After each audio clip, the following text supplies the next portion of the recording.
Thank you all for joining in. We'll give it one more minute. We've got guests trickling in.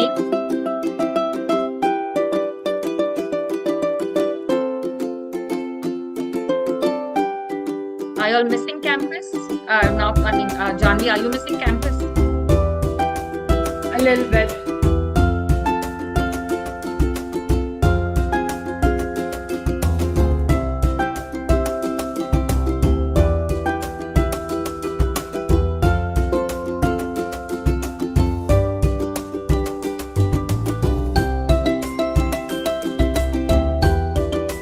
Tomorrow morning you take off, right? Yes, ma'am. Tomorrow morning, 10:30 is the flight. Okay. So let's get started. We're at 11:31. Thank you all for joining in this morning for Journey to College 2025. What you're about to hear today are the first-hand insights and perspectives from students who've navigated this complex and unpredictable college application journey across Singapore, India, UK, Canada, and the US. But today isn't about where they got it. Today it is about the approach. How did they approach this process? How did they tackle choices along the way, difficult choices along the way? What helped them stand out? Their stories will offer not only perspectives on, how to take this forward, but clarity on how to shape your own path. But if there is one key takeaway that we really hope you have from today's webinar, it is flexibility. Flexibility is key. Today, we are all aware that there are constantly uncertainties when we talk about higher education or the global landscape. I think that's the only constant. Whether it is visa challenges, whether it is staying back in a country and those options, whether it's housing challenges, also geopolitical, relations. It's important to remember that build a profile and have a college application strategy that keeps all doors open. Do not limit yourself to a particular country or a particular college. Remember one thing, applying is not committing, it's creating choices. So with that, without further ado, let's dive in and kickstart the conversations with our panelists today. A huge welcome. Thank you all so much, Janvi, Rihanna, Ashna, Siddharth, for taking time to join us today, sharing your journey. Siddharth, I know you're flying out tomorrow morning, so this is like literally the last 9th hour that you're doing this. So thank you all for taking this time. With that, can I quickly request each of you all to introduce yourselves? Let's go with you, Ashna. Hi, I'm Ashna. I was in the Bombay International School. I'm from Mumbai. I'll be going to Ashoka University and I'll be majoring in psychology. And I did the IB program in 11th and 12th, and before that I did the IGCSE. And Ashna, which countries did you apply to? I applied to mostly the US and Ashoka in India. And you are going to be starting at Ashoka. Yes. Fantastic. Okay, let's go on to Rihanna. Hi, I'm Rihanna. I'm from Mumbai too, and I went to Oberoi International, where I also did the IB. And I applied to UK and US, and I'm going to be attending Georgetown University this fall. Amazing. Thank you for that. Siddharth, over to you. Hi, I'm Siddharth, and I'm from Stonehill International School in Bangalore. I also did the IB curriculum, and I'm currently enrolled at the National University of Singapore for engineering science. And I applied to multiple countries. I applied to the UK, US, Canada, and Singapore. Super. Thank you. Janvi, over to you. Hi everybody, my name is Janvi Sampath and I'm also from Mumbai. I studied at B.D. Somani International School where I did the IB.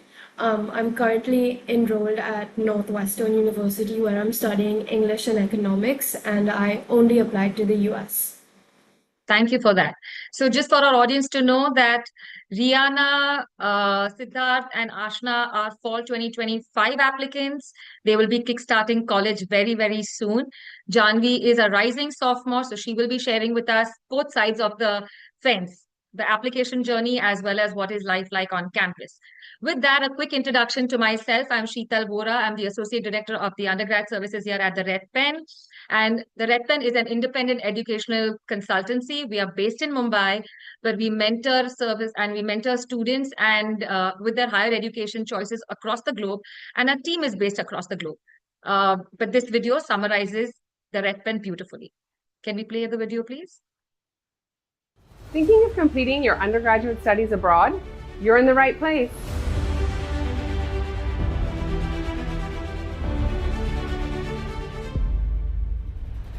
The Red Penn is a global education consultancy that has helped over 10,000 applicants secure admission to some of the world's most prestigious colleges.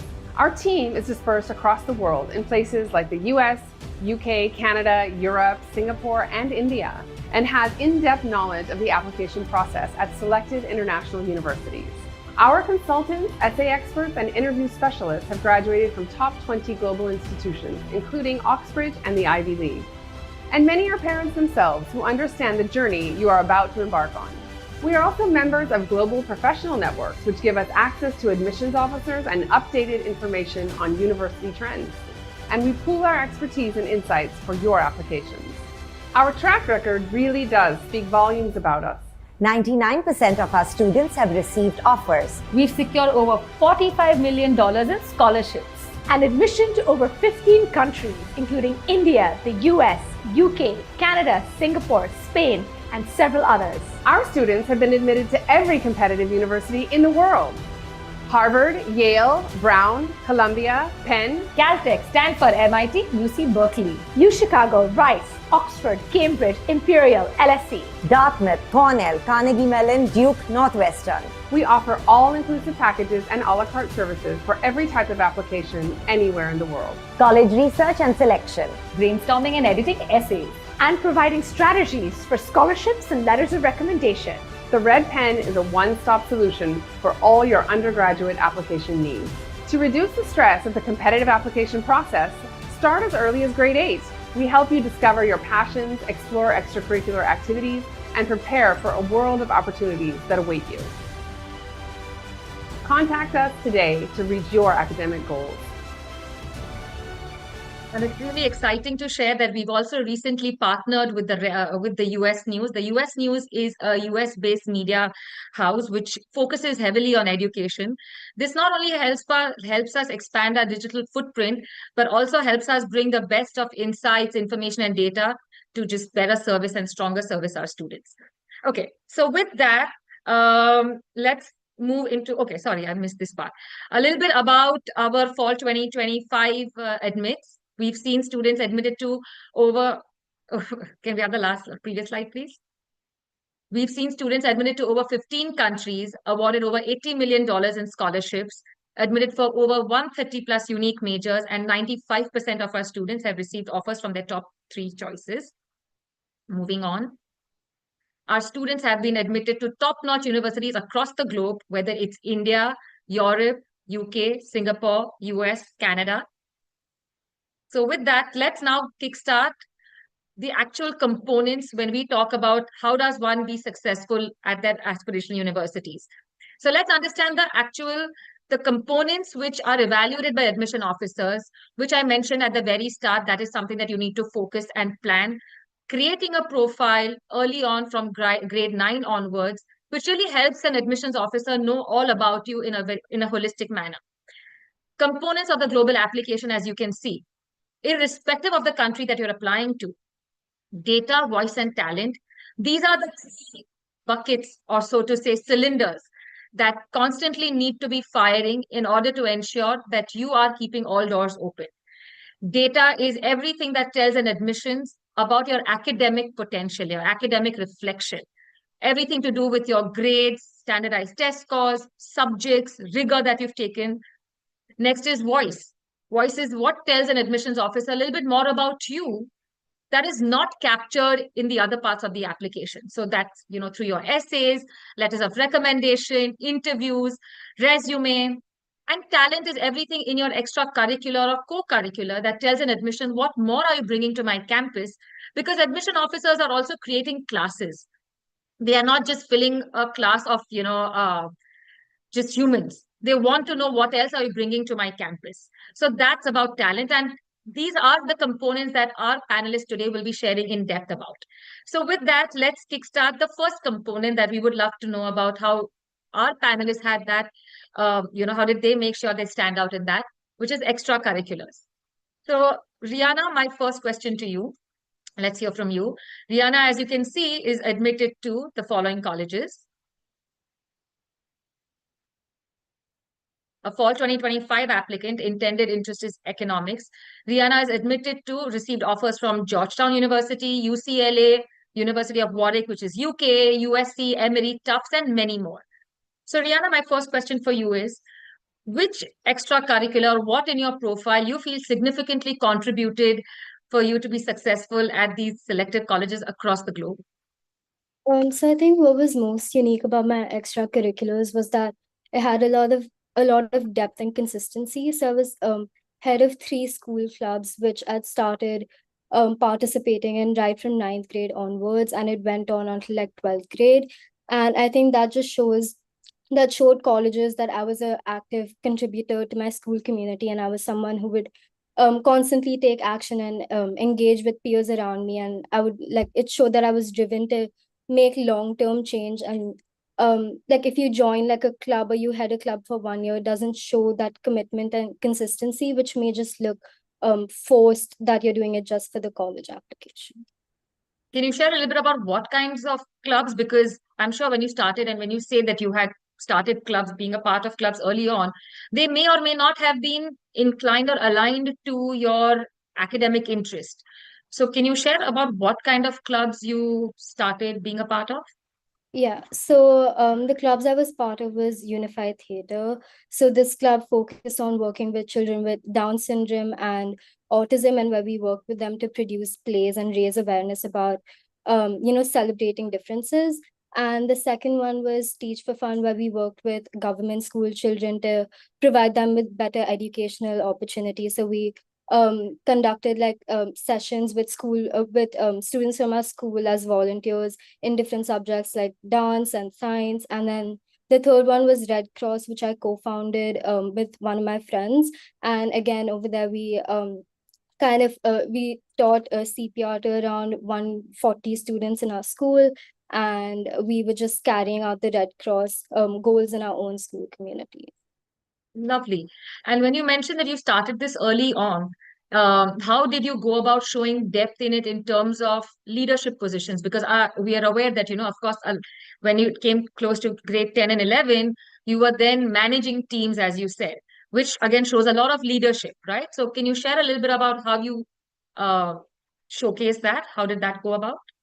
Yeah, so obviously you can't just join a club and expect to be the head of the club.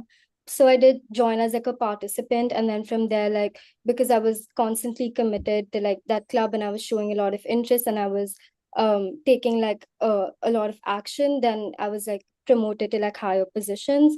And again, leadership, I think, is one of the qualities that colleges really value, because they want to see that once you join their community, that you will be someone who takes action to make change. Lovely. And in grade 11 and 12, besides, being an independent and being a school contributor, what are the other extracurriculars that you also explored? So I did a lot of research, which I think is also common for a lot of other applicants. So I did 2 research papers. I also did internships. So I did an internship with a small business called Pre and another one with Kotak. And I also had a travel blog, which again, I started on from 9th grade onwards. So again, that showed a lot of depth and consistency. And it was a good way to show colleges my writing skills as well. Lovely. So as, just for families to know that it's not always important that one has to do things outside or, things that are not even probably offered. There are lots of opportunities that even schools offer, and colleges really value that. How are you contributing even within your school community? Because that is an indicator of the kind of student you will probably be at college. So like in Rihanna's case, she demonstrated consistency, sustained interest and consistency earlier on, and really validated, really kind of showcased what kind of a student she, aspires to be. Rihanna, can you share a little bit on your data so families kind of understand what kind of data also helped in it goes a long way? Yeah, so because I did the IB, we got a predicted grade. So my predicted was a 44 and 45. And I took the SAT and my super score was a 15, 30. Okay. And you were also awarded the merit scholarship in grade 10 for IBDP? Yeah, so based on my academic performance in grade 10, I was awarded a merit scholarship by my school for the 11th and 12th grade. Lovely. That is really, really good to know. And thank you so much for sharing all of that. Okay, going on to Siddharth. Siddharth, as we know, is admitted to the following colleges: University of Toronto for engineering, University of Chicago in the US, which is for physics, University of Manchester, again in the UK for engineering, Purdue in the US for engineering, NUS for engineering, and many more. Firstly, Siddharth, amazing that you navigated this application journey across so many countries. Many congratulations on all these incredible offers. My question to you is, can you share again what in your extra or co-curricular activities you feel really reflected not only your passions and academic interests, but also went a long way in seeing you successful at all these universities? Ma'am, so for my extracurriculars, I tried to keep all my extracurriculars aligned with my major. So initially, I had decided quite early on, around in my 10th grade, that I wanted to do something related to engineering. And I think my preferred field was aerospace engineering. So I kept most of my extracurriculars aligned towards that goal. So my first major extracurricular was starting an aero modeling club at school. So I started this aero modeling club with around 15 to 20 junior students. And I actually co-founded the aero modeling club with a couple of my friends. And we made RC aircrafts over a span of around 3 to 4 months. So I think that was very closely inclined to my major. And that's why it must have helped regarding US applications, especially, and also University of Toronto and the countries which actually care more about extracurricular activities. And this was actually a co-curricular. My second most important extracurricular, I think, was organizing a science bowl in my school. This was like an inter-school competition regarding the applied sciences. So this was we created questions, we coordinated with different schools. We also partnered with a couple universities such as Newcastle University and Millersville University in the US. So this I did for 3 years. So I think that showed some consistency regarding an activity. Sports was also a major part of my extracurricular activities list. I think I played basketball, volleyball, I swam, and all of these were at a decent level. Some I competed at a regional level. I participated in my school team. So I think that created a bit of a well-rounded application for me. And again, I also did some research. Actually, I mean, it was my research was my extended essay in the IB. My extended essay was also related to aerospace engineering. I did my extended essay on aerodynamics and how lift and drag were affected by wing sweep angles, and so it was very closely related with the field I wanted to pursue. So I think that would have helped as well in the US applications especially. And other extracurriculars, I also co-founded a service group in my school, a service organization in my school, which was Honey Hill. And basically, what we did was the farmers, honey farmers, um, located close to my school, right after the COVID-19 pandemic, their business was hindered because they didn't have many customers. And we basically provided them with an external market and some extra customers so that their business could grow. And all the proceedings that we made, all the profit that we made was sent directly to these farmers, so basically helping them out after the COVID pandemic and providing them with a market. I think these were my extracurriculars, ma'am. These were the majority of my extracurriculars that That helped is me so get interesting to know, the Siddharth, and American thank you so much University. for sharing that. Can you share what initially started modeling at a very, very young age? That Yes, of course, went a long way in showing depth. What triggered that interest at a very early onset? ma'am, the thing with me and aviation is both my parents are pilots, and both my parents were a part of the Indian Air Force. I mean, my both of them have retired now, but during my childhood, they were both in the Indian Air Force. They were both serving, and I think being around airplanes, waking up to the sound of an airplane every day, I think that really helped trigger my interest in aerospace engineering. And plus, aero modeling was something I discovered quite early on. I actually participated in some club activities in schools that I was in prior to Stonehill. But and me and my father as well, we used to build certain RC aircrafts, drones together at a small scale. But I think it was more of a cumulative thing. I think because my parents were both in the Air Force, my interest in aviation and aerospace was kindled over a long time, and I think it all culminated in the 11th and 12th grades for me, ma'am. That is so exciting, and thank you for sharing that. So again, just for families to know, irrespective of the field. So again, Siddharth, of course, was always interested in engineering, but we always tell families when we start working, when the team is working and mentoring students, even at that early onset, early age of eighth and ninth graders, we always are strategizing on show, don't tell. We have to show colleges what is it that we've done. We can't just say I'm interested in aero modeling, my parents are in this field, and that's why I have just been around it. That wouldn't make the cut. Like Siddharth very rightly pointed out, he started creating all of this out of curiosity, maybe just weekend activities with his father, and that created that foundation. And another thing that we want to keep addressing to families, and that's how when we mentor students, is like you create that foundation early on. Only if you've created that foundation early on, then can you kind of start showing depth, because it is depth over breadth, which is very important as college applications are getting more and more competitive, because depth shows impact. Depth shows, okay, that you really dedicated and you are a disciplined student about and you're serious about your interests. So two very important takeaways, Siddharth, from your story. Thank you so much. Moving on to Ashna. Ashna, as we can see, is interested in psychology. That's her intended interest. Ashna has been received offers from Ashoka University, where she'll be starting. And again, incredible offers from the US, from UCLA, Emory, USC.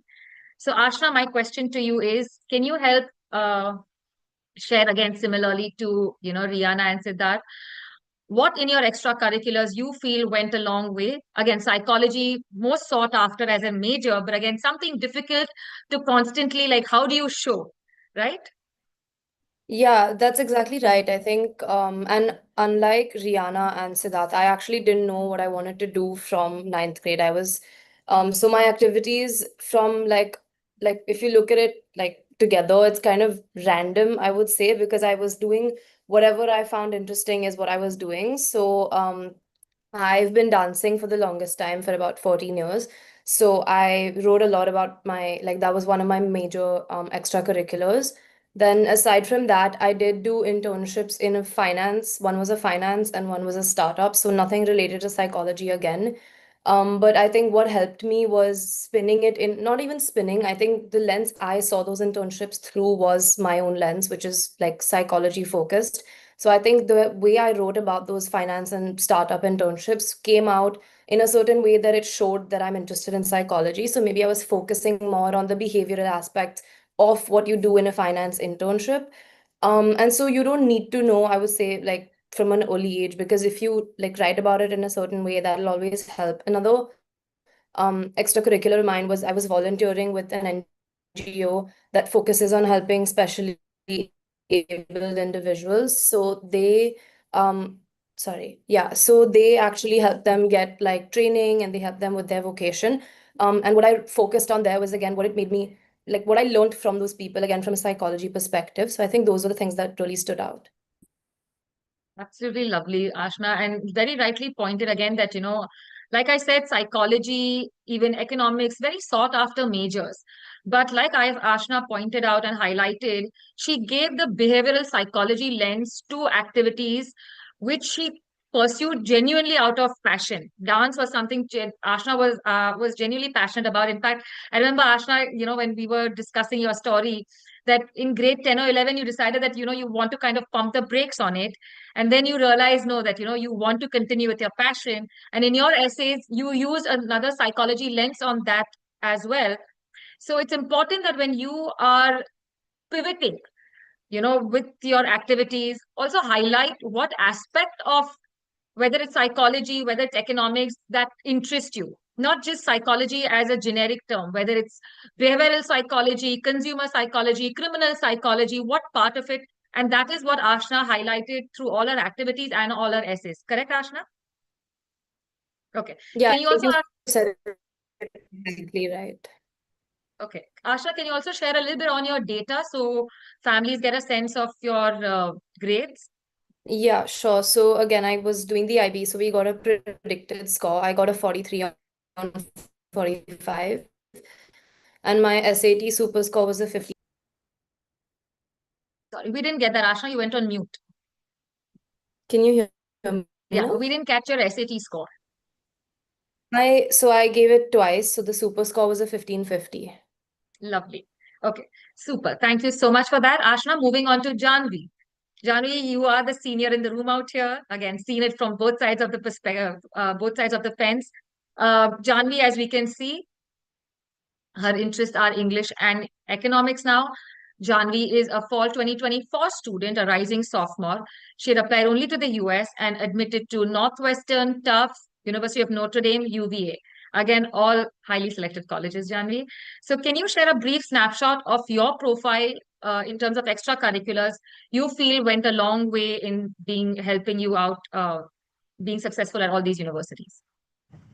While I do agree with everyone here that depth was really important, while I do think I had some depth, you have to remember that I was coming out of COVID, so it was like 10th grade before I went back to school.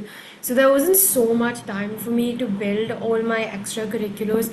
Most of that happened in 11th and 12th grade. I think what was really essential for me was showing a global perspective. So I had I had an internship, I had leadership positions, I had like volunteering positions, and then I also had things that showcased my creativity and my interests. And I think that's what made my application so strong. So in terms of leadership positions, I was on student council from 9th to 12th grade. I was also a chair for MUN on my school, and I was the editor-in-chief for my school newspaper. Then in terms of volunteering activities, I used to volunteer at like a Seva kitchen, so it's like a food kitchen that I used to volunteer at because I love to cook and bake. I also initiated a sanitary pad initiative at my school, so I was the person to bring in like sanitary pad machines for free in the washrooms for girls to use. And I also had some other like CAS activities where I was tutoring students from foundations like Yasham. And in terms of my interests, like I said, I really enjoyed it, like baking. So I had like a small like baking business where I was like taking orders, and I had like a social media for that. And I also had a writing social media account.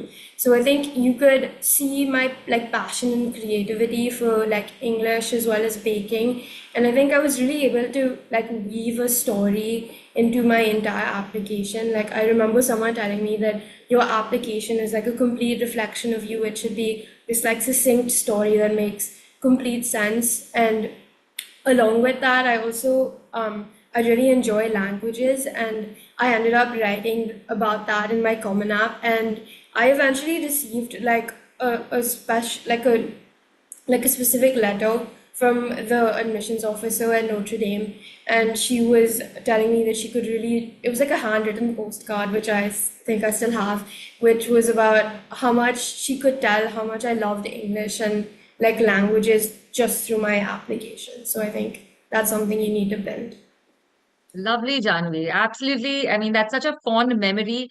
And what your story, showcases that genuine passion and, genuine love was demonstrated in so many various ways. They probably were not all connected, but your passion for language, came across not only through your essays, through your blogs, through your editorial, your newspaper at school, social media content, um, your leadership positions, all of that, and how you made the best of all your opportunities or resources through COVID or, without COVID. And again, just want to highlight to families that, Janvi, you were admitted to Northwestern, which in the regular round. And Northwestern is famous for, their ED admit, which is 20% over their RD, which is close as low as 5%. And you made it in the regular decision. So definitely it is that genuine passion. And Northwestern is known for, writing is the most competitive sort of major out there. And they really want to see students with having strong writing skills. And Janvi demonstrated that. Again, it was show, not tell. So from all our students, extracurriculars today, I hope families walk away with identifying that how is it that you can show your genuine passion. And then there's always a way of how to connect it. Okay, let's move on to the next big component, which is essays. Our favorite, which is because that requires so much reflection. Every student, after that entire process is over, at the start of the process, they find this is the most daunting, and they're always procrastinating. But after the process, they always say the essays is where through which they really grew. The reflective process, irrespective of the country that you're applying to. So, Ashna, let's begin with you when it comes to essays. How did your Common App essay convey your academic passion in a way that isn't captured in the other parts of the application?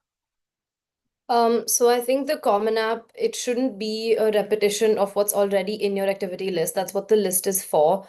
I think mainly you should try and use it for the intangible parts of your personality that, otherwise don't come in, because it's also the longest essay or one of the longest that you will write, because it's much longer than the 200-word ones from the college.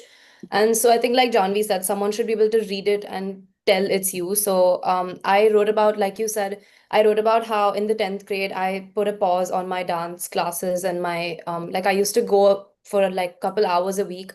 And I paused that because I wanted to focus on studying. But what I realized is that there's only so much you can, I wasn't getting more productive basically. So I went back to it. And that's what I wrote about, where in the Common App, I wrote about how I learned more about myself as a person through this experience. And it was also kind of an insight into a setback I faced and how I bounced back from it.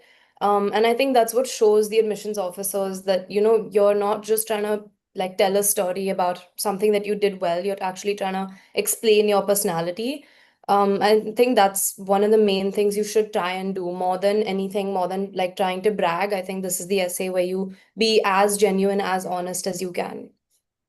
And in your setback, Ashna, if I may ask, because many families want to share about setbacks, and of course, our advice always is that you have to show how have you grown through that setback, and you kind of mentioned that, right? So, what part of that do you feel was the insight into your life? So I think I created my Common App essay in two parts. One was what happened, the story part of it, where I stopped dance and I came back to it.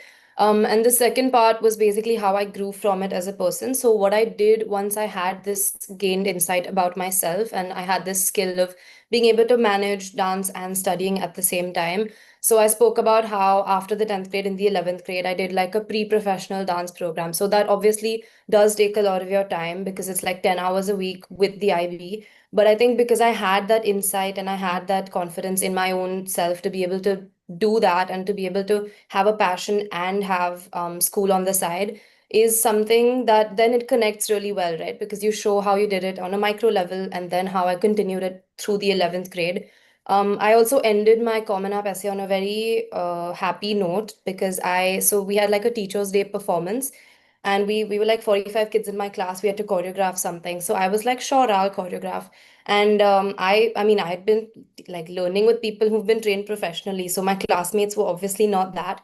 But I just wrote about how, it's like fun and, like I was a new student in 11th grade. So I spoke about how dance helped me bond with them and choreographing a dance for all of these new kids helped me gain friends and how that helped me through the rest of the IB. So I think that connects really well and it like shows how authentic it really is.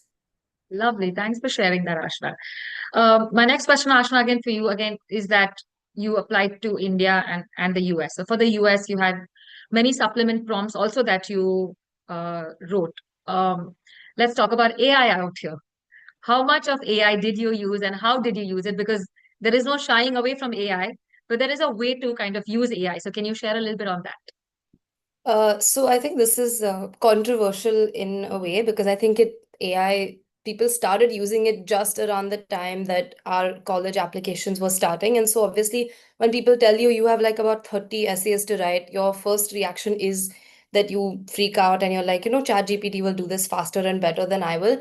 But I think one thing I will say is that you know yourself better than the AI, no matter how good your prompt is or whatever you do. And when you like I've tried to write an essay with AI, but I read it and it was not like I got bored of it. It doesn't sound like you, it doesn't feel like you.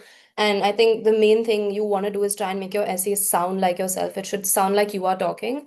And I felt like even AI for research, like college research, I know this is something else that people also were doing as well.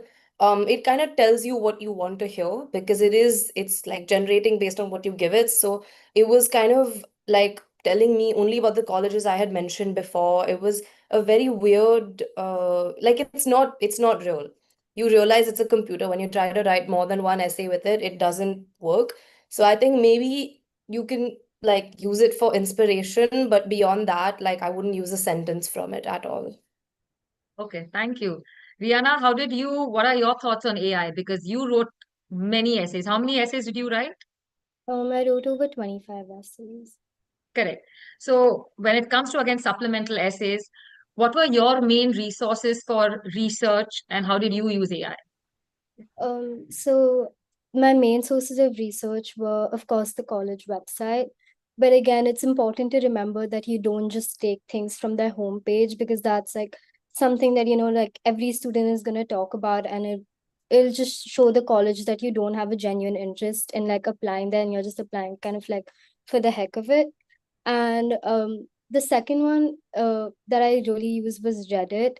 And I know it's like very unreliable, but there are like a lot of students like who are at the college that you're applying to. So they have like a lot of first-hand information. So of course, but it is important that like you cross-verify that information with like a more reliable source, like a current student. And that brings me to like the third source that I used, which was like obviously talking to current students over there because they know like obviously they've experienced like their first year, second year, and they can tell you a lot about the university. And as for AI, I do agree with what Ashna said, that using it to kind of write your essays doesn't show your true voice, and that is what colleges are looking for.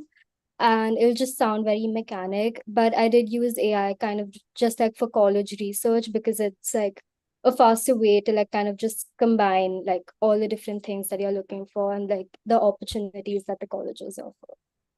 Lovely. So just to again share with families, writing supplement essays requires a good deal of research. So starting that process early on is very important because only that research, when you are you're dedicating your time to, will give you that in-depth substance to make your essays more impactful, to be very clear and communicate what about that college really interests you. So thank you so much for sharing that, Ashna and Rihanna. My question to you, Siddharth. You applied to US, UK, Canada, and US. What is your advice for strategizing when a family wants to apply, aspires to apply, to different kinds of countries, different kinds of, essay formats? What is your advice on that?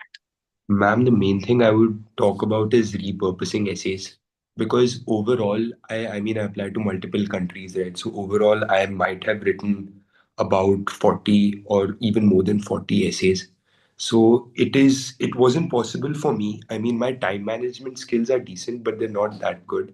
So it wasn't possible for me to write a new essay for every single university.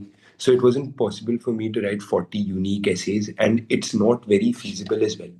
If you can repurpose some essays, that is much better. And for most universities, there's a pattern in the essay prompts that you will begin to notice once you apply to multiple colleges, especially in the US. So there's a by us college essay in which you have to research about the college itself. You have to research about the university and what attracts you within the university. So that's a common denominator among many of the US colleges. And there are multiple other essays as well, which are very similar in nature. So they can be repurposed. So one thing that really helped me with repurposing essays was the brainstorming that we did initially, that the Red Pen made me do. So the brainstorming document had about 20 or so prompts in which I had to really dig deep and reflect about my life experiences and about my personality, about my interests. And the prompts were created in such a way that they mirror the college essay prompts, the supplemental essay prompts. So I think doing that brainstorming exercise and really going deep, and I think I wrote about 20,000 words in that document. And I think that was enough for me to write most of my college essays. Again, if you're looking to apply to the top universities, I think each of them has a unique personality, and each of them will have some unique supplemental essays that you have to spend some time on. But other than that, every university, basically most universities, have similar college essays that can be repurposed, but it has to be done smartly in a way, because you can't really copy and paste. That's not enough, right? So you have to, tailor each essay particular to that particular university. You have to do your research. But I think, yeah, repurposing essays was the main technique I used to survive this entire process of applying to multiple universities. Thank you. And of course, you wrote the U Chicago essays. Like I say, Yes. all the best to all the brave hearts who are challenging themselves and, going ahead with those U Chicago essays, because those are the most challenging ones. So that in itself is a different ball game Yes, altogether. Ram. Definitely. And again, from Siddharth, experience with the brainstorming document, Rihanna, Ashna, Janvi, do you all remember going and, going in detail with your brainstorming document? Do you think that really sort of set the foundation? Because you all have all applied to various countries and many colleges. So how helpful was that exercise? You want to take that, Ashna, first? Yeah, sure. I think that was very helpful because before you see the essay prompts, you have to start thinking about what are the 10, 15 things that you maybe want to talk about. And I think the way the questions in that document were phrased were about like figuring out, like it was like, what do you like to do and who do you like trust the most? And there's like questions that, you have to know the answers to be able to write about any prompt that the colleges ask you. So I think it was very helpful because you have to like think. I mean, it's your life, but you forget certain things that you've done. So I think for that it was really helpful. Thank you. Rihanna, your advice to future applicants when talking about essays or even just the brainstorming document. What is your advice for future applicants? Yeah, I think the brainstorming document also was really helpful because it just kind of like helps you reflect on what you've done so far. And like my Common App idea was like taken from that document. And yeah, I think that's pretty much it. Okay, thank you so much. Janvi, now that, the question for you, now that you've completed your first year in the US education system, how do you reflect on the role of essay writing? Since essays are such a critical part of college applications, irrespective, again, whether whichever country, even, I mean, Siddharth will again share in detail, even for NUS, even for Singapore, there were many essays that he needed to kind of write. Um, how do you feel this process of essay writing helps you in your academic journey once you start college?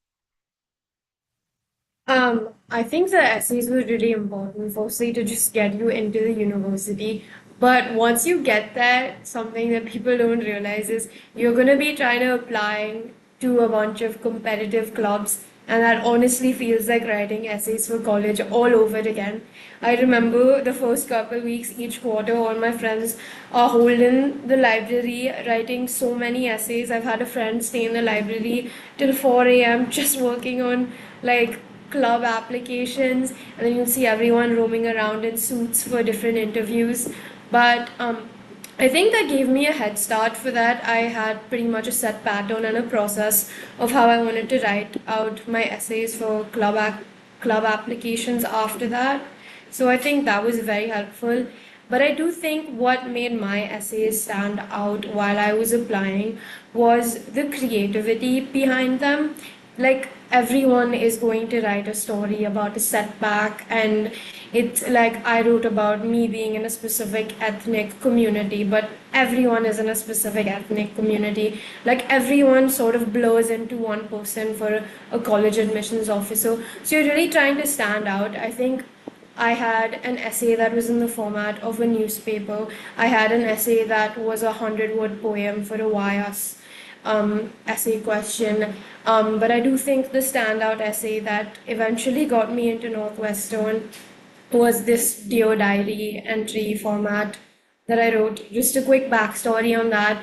I ED'd to Brown and I didn't get in, so it was pretty rough on me. Like I had given up on my RDs. I specifically sat in one corner of my sofa and watched TV for the entire weekend before I decided to do any work. But I had given up, and I don't think I would have done anything if it wasn't for my brother. He sat next to me and he forced me to write every single essay that I wrote. And specifically for Northwestern, they have like two like optional essays, and you can either write one or two. And I was like, I don't think I'm going to get into Northwestern. Like, there's no point. I had written one essay, and it's 11 p.m., about like 5 days before the deadline. And my brother was like, what is wrong with you? We're writing this essay right now. And we scrapped this essay idea that I had at like 12 a.m., and we wrote probably the best essay I wrote. It was about the location of Northwestern and why I thought it was so special. So if you don't know, Northwestern is about 30 minutes from Chicago. We're right at the beach, but we're in the freezing cold. So I wrote about that, and it was as if I had already gotten into Northwestern in a day in my life at Northwestern, and I think that was my standout essay. So my advice would be to go the extra mile always. Yeah, thank you, Janvi. That's such a lovely story, and thank you for sharing that. And again, this also is a reminder for everybody that, yeah, there are some tough days once ED results are out. But, and again, Janvi, I'm sure you will say this, that you thrive at the university that finally you are at, right? You feel you're at the right fit. Super. And like Janvi mentioned, some colleges have optional essays, but if you really are keen on that college, in our suggestion, in our opinion, optional is not optional. Optional is highly recommended. You have to kind of do it. Okay, let's move on to the next bucket, which is interviews. In today's AI-driven world, applications are over-sanitized. There is so much that, one for admission officers, when they are reviewing thousands of applications, it's not easy to flesh out what is authentic, what is not. Interviews are becoming more and more critical as a part of the application process because it gives a face to the name. It helps admissions, suss out the authenticity and very often even English proficiency. So let's move on to interviews. My first question for you, Rihanna. Let's move on to the next slide, please. Which colleges did you participate in when it came to interviews, and how did you prepare for them? So I did an interview for Tufts, and I was supposed to do a Georgetown interview because they do require interviews for all applicants, but there wasn't an interviewer available. But for my Tufts interview, I think TRP really helped me because they sent me like a list of potential questions. We did a lot of like mock interviews on call, and I think that just like helped me and kind of helped me prepare like what I want to say in the final interview. And I was pretty familiar with all the questions that my interviewer finally asked me. And I also did the third party interview, which is the initial view interview.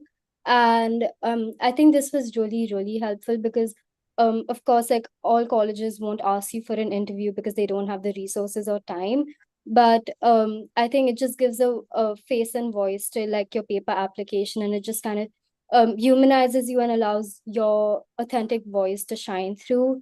And I think one thing that I really liked about it was that it was kind of like the standardized test scores, because you can choose, like you can watch your interview and you can choose which colleges you want to send it to at the end of the day. So yeah. Lovely. Thank you so much for sharing your college interview experience as well as your third party interview experience.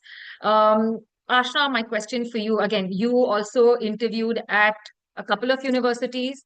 Can you share a little bit along what Rihanna first? Can you help the audience understand a little bit about what is the third party interview, and then share your experience, which is a little different when it comes to the Ashoka interview?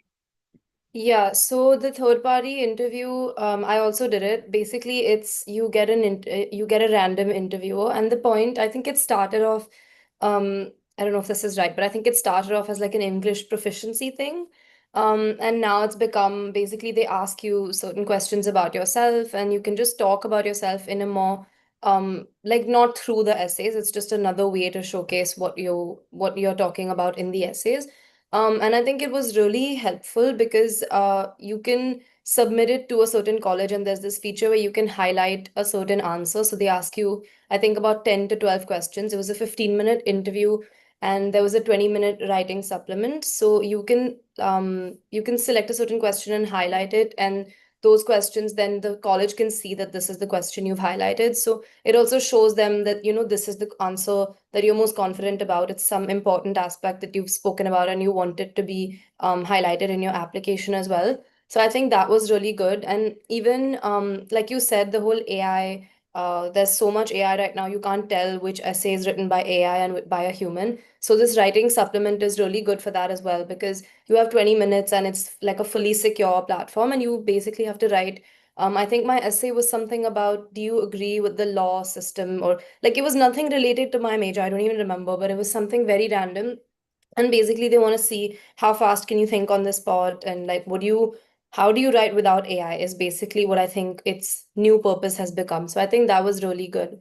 And then the second part of your question, so the Ashoka interview, they are known to do the whole good cop, bad cop thing. So it can be scary. So I was interviewing with, I think, two people in the admissions committee, the undergraduate admissions committee. And so the first person that spoke to me was very friendly, very smiley. And there was all easy questions about like what were your grades like and all of that. And then so then I calmed down. And then the second lady asked me about the news. She was like, do you follow the news? What was your essay to Ashoka about? So they've really read your profile and they've read it well. They know exactly what you're talking about. And they asked me very detailed questions about what I wrote in my essay. So I think they're trying to make sure that it's not fake, basically. And they're really trying to, they're not trying to grill you, but they want to make sure that you're really who you say you are.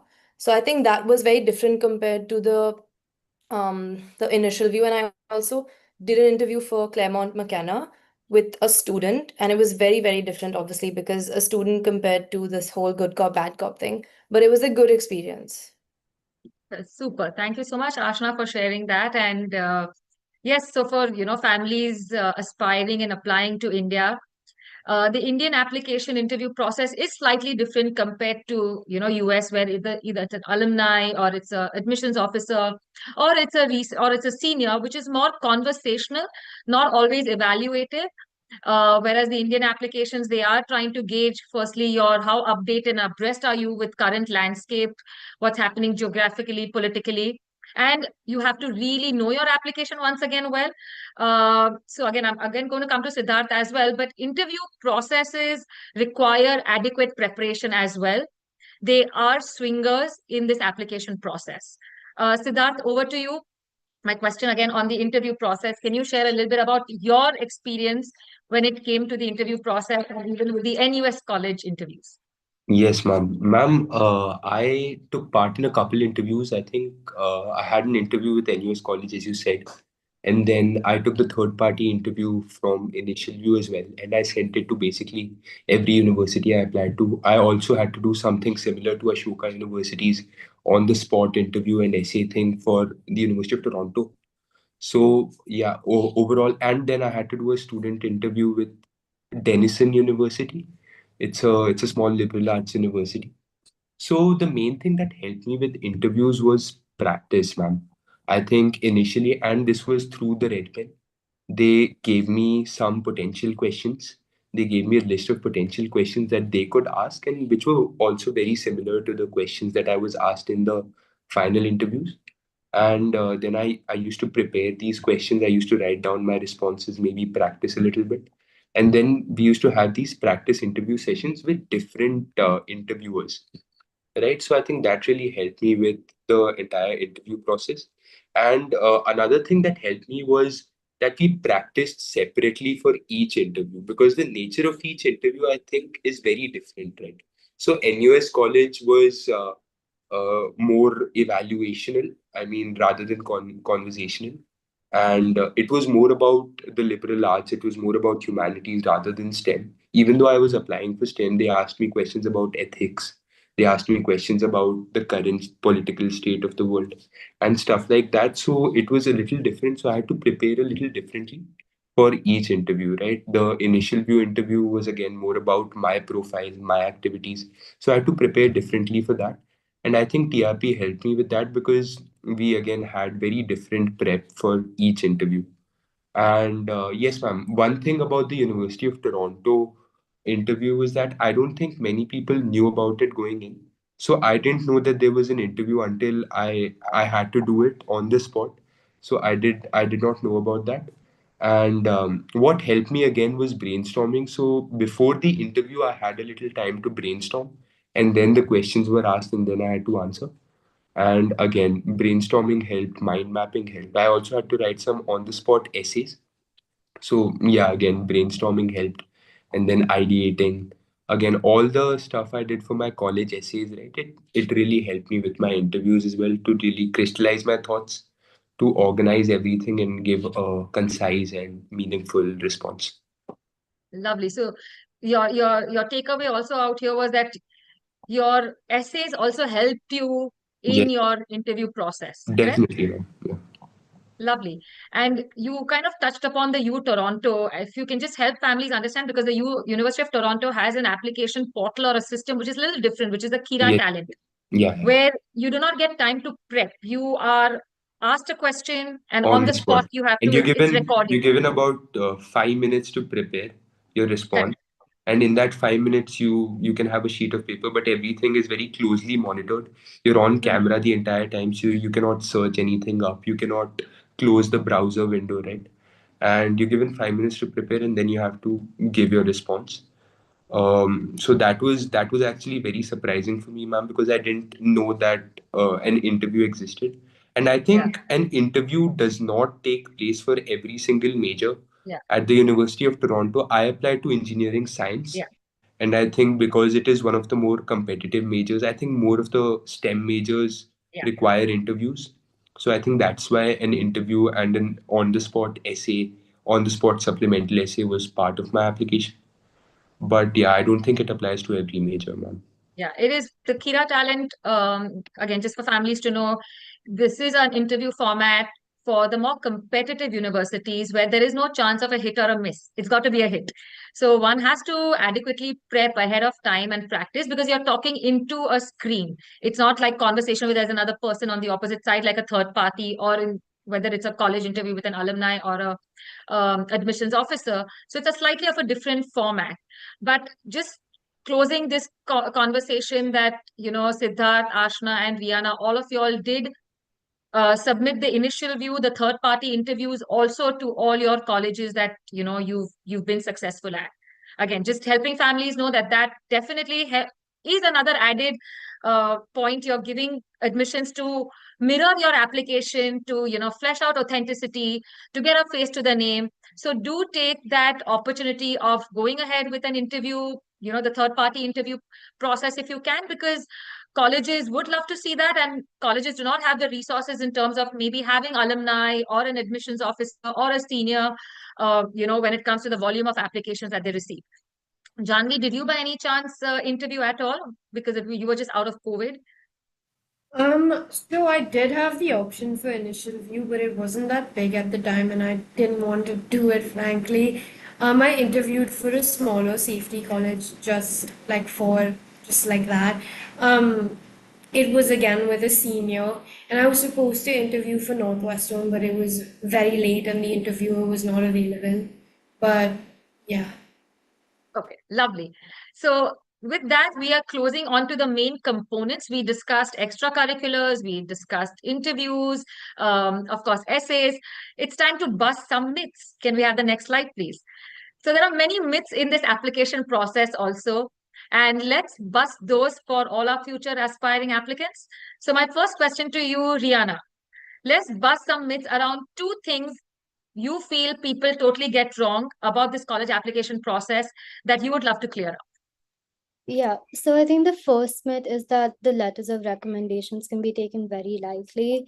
This, in fact, is not true because each like component of your application is equally important, and the LORs especially. While your essays show like how you view yourself, the LORs help show how others view you. And not only that, it also helps show that you've built real relationships with your teachers and with your peers, and it also kind of helps validate everything in your application because for example if you've like lied about something or like lied about like doing an activity and you and none of the teachers have spoken about it in their LORs, like it will raise suspicions for the college because they will think that you've like lied about it. And yeah, I think LORs are very important, so I would say like put a lot of time and effort into those brag sheets. And I think the second myth is that like external counseling isn't necessary. And I think this uh, is completely untrue because school counselors have like a lot of students at once and they cannot give that individualized and personalized care and attention to each student. So I think they will do like the bare minimum, but having an external counselor, like they really go the extra mile and they will give you that hand holding that you do need just to like refine your essays, and they'll help you like build a profile and kind of plan everything out, like every detail. And I think external counseling for me was a game changer because I like my counselor really helped me like plan out the activities and how I want to portray myself to the colleges I'm applying to. Super. So, Rihanna, again, a question out here that many families again have, and hearing from you would be helpful. Is there ever a conflict between, your independent counseling guidance and your school counseling? Because we always tell families it's a symbiotic relationship. So, can you help families understand that? How does that work?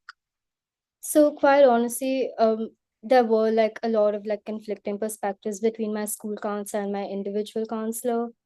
But I think at the end of the day, I did go with what my external counselor said because I'd spent more one-on-one time with them and they knew me better. But like my school counselor, like she didn't know me as well as a person. And there are gonna be like a lot of like, disagreements, but I think you can also take a call on it. Like just like because I would say that always go with your external counselor because they know you better as a person. Okay, thank you so much for that. Okay, Siddharth, let's hear from you. Which are the myths that you would like to bust for our families? Ma'am, the first myth I think most of my peers also fell prey to was that more extracurriculars would equal a better application. So that's not necessarily the case, ma'am, because no matter how many activities you have, no matter how many clubs you participate in, if it doesn't make sense as a story and if it doesn't align to your major and align to what you want to do, what you want to pursue at the college, it does not necessarily act as an advantage to your college application. It does not necessarily increase your chances of getting admitted. So I would say even if you take part in a few activities, I would say, yeah, I would say, I mean, go deep into those activities and work hard for a couple things. You don't have to participate in 20 different activities and have them not be as meaningful to you. Even if you take part in 4 to 5 meaningful activities, I think that is very advantageous and it shows more depth, it shows more clarity towards your application. And another myth I would say that again, even I fell prey to was that American universities are so selective that no one gets in and there's no point to apply. So certain American universities, even I mean, including the Ivy League, the top 20 colleges, basically, they're very selective, right? And even more selective towards international students. And if you're applying with financial aid, the chances of getting admitted to a need-aware university get even lower. So I think, yes, they are pretty selective, but people do get in. And the students that do get in are similar to you. They are working hard. They're working hard just like you. They're studying, they're participating in extracurricular activities, and you have an equal chance of getting in as they do. So always, I think I would say it is important to shoot your shot. It is important to apply because yeah, there's no harm in applying to top universities. And who knows, you might even get into one top university. It's lucky for anyone actually. No one can count on getting into these universities. No one knows for certain that they are going to get it. So I think shooting your shot is another very important thing, and being confident in yourself is it's very important. Lovely. Siddharth, you want to bust some myths on NUS and those requirements? Because I remember you mentioning those at the Yeah. very onset. Yes, yeah, a thing about the NUS application, I think most people think NUS is a very academic university and all they care about is your stats and your grades, but that's definitely not the case. Because to be completely honest, I think I had to write the most essays out of any university, even including the US universities, for NUS. And NUS has multiple essays. I think there are around 7 to 8 essays that you need to write, including the NUS college essay. And plus, you need to write in detail about your extracurricular activities, about your awards and honors. And they even asked me about my extracurricular activities in the NUS college interview. So I think extracurriculars really matter for Singaporean admissions as well. Maybe not as much as they do for the US admissions process, but they definitely do matter. So they look at your grades and they definitely look at your activities and your story as well. Lovely. Thank you for highlighting that, Siddharth, because honestly, one does not ever align number of essays, never connects number of essays. It's never synonymous with Singapore applications.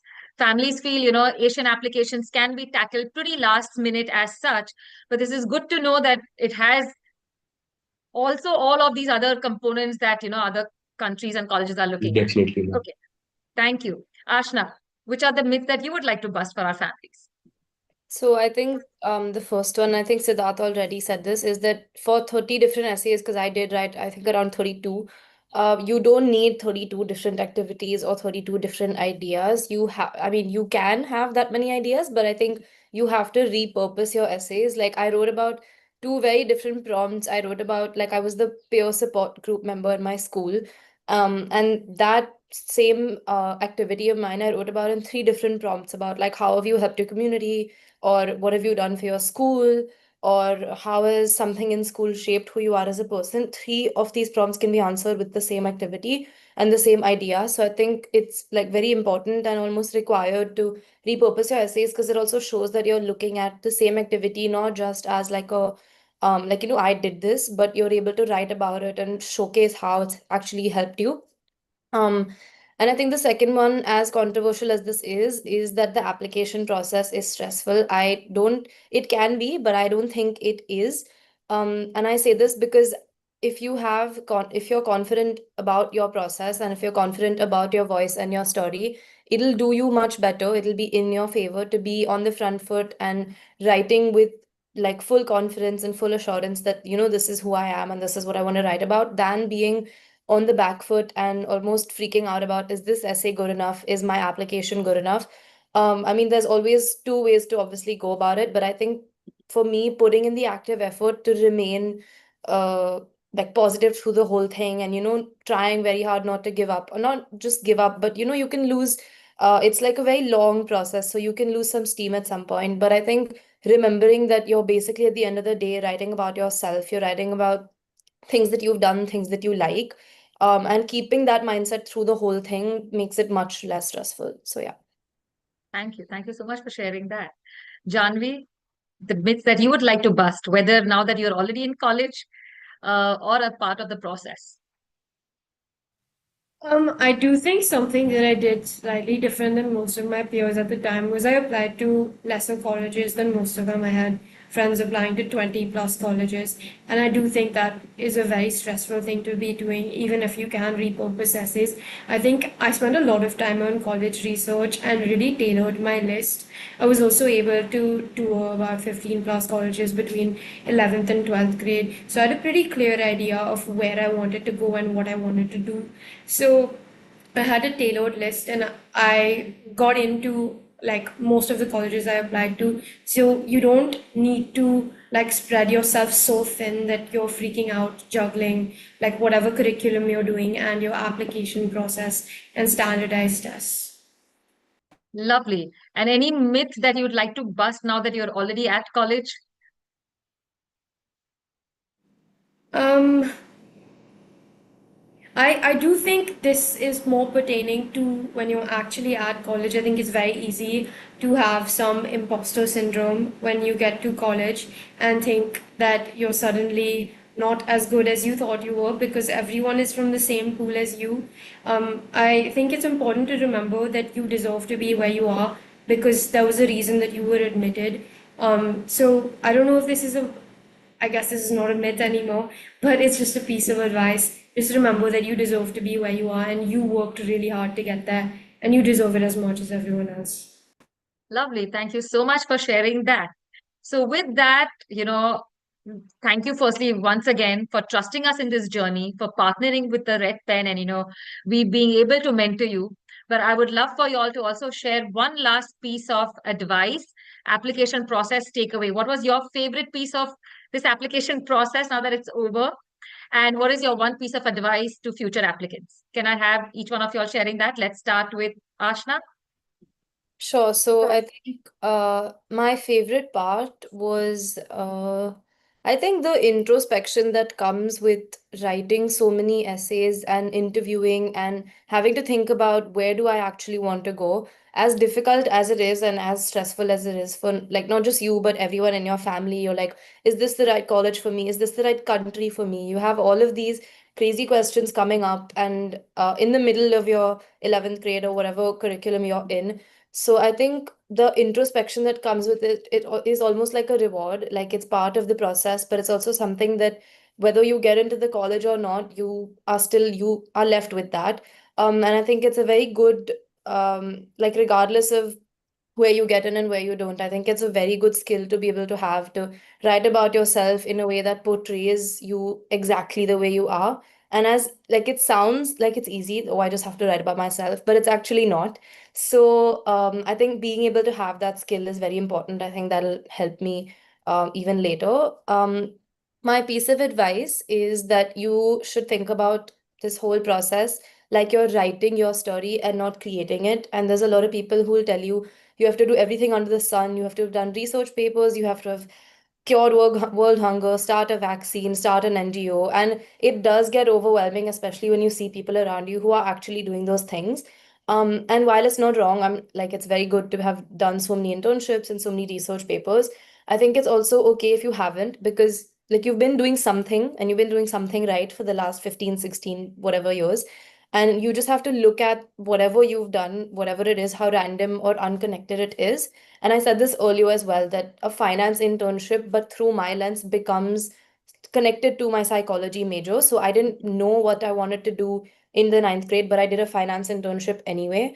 And it's about how you connect what you've done already to your major. It's not need you don't need to do like a psych internship. I don't even know if that exists. So I think you just have to realize that your lens is the one constant thing, and you are the one constant thing that, in this entire application process. So just trust in what you've been doing for the last so many years, and I think you've got this. Thank you. Thank you so much for that. Siddharth, over to you. Ma'am, my key takeaway with the entire college application process would be that the entire thing is sort of a privilege. Studying abroad is definitely a privilege, ma'am, that many students in India don't get to experience in their undergraduate education. Right. So whenever I maybe participated in some new extracurricular activity, I made sure I was having fun. I made sure it was always on the back of my mind that all of this is a privilege for me. So that is why I wasn't as overwhelmed as some of my peers were. So whenever I played basketball for my school team, even if it was my aero modeling club, or if it was a research paper that I wrote, I was having fun the entire time because I was genuinely interested in all of these activities. It didn't feel like work to me. So I think that would, again, my piece of advice along very similar lines would be, whatever you do, make sure you're having fun and make sure that you're genuinely interested in that activity. I know it sounds very simple, right? It sounds very easy to execute, but it's very important.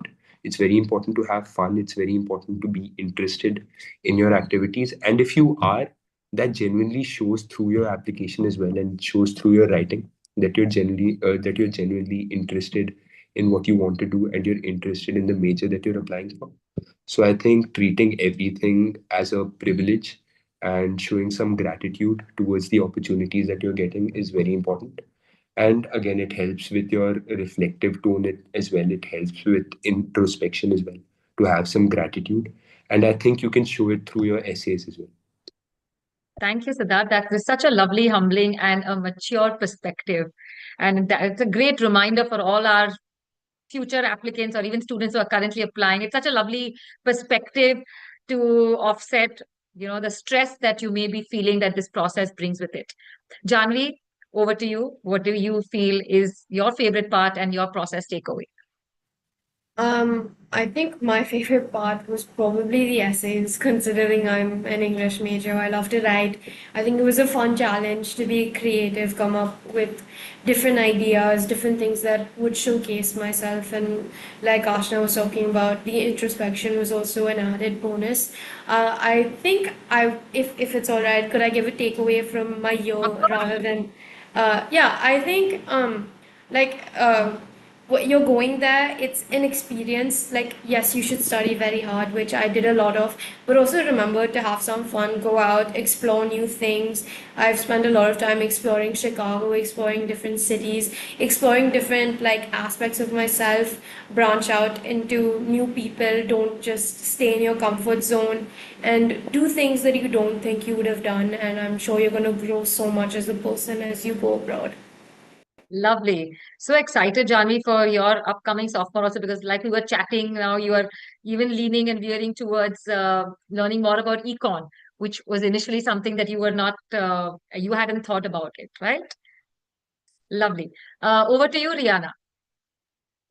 So like Janvi, I think even the essays were my favorite part of the application because it really helped me reflect on who I am, and also because as someone who also loves writing, I think I was able to play around with like a lot of different ideas and kind of write essays in a very creative manner that would have helped me stand out as an applicant. And I think one piece of advice would be enjoy the process, because I know it may not sound as easy, but genuinely like exploring these colleges, like looking at the opportunities they offer, like the webinars, the classes, the professors, even taking those virtual tours of the campuses, like it's actually a lot of fun. And I think if you just embrace the process, it will make things smoother and easier.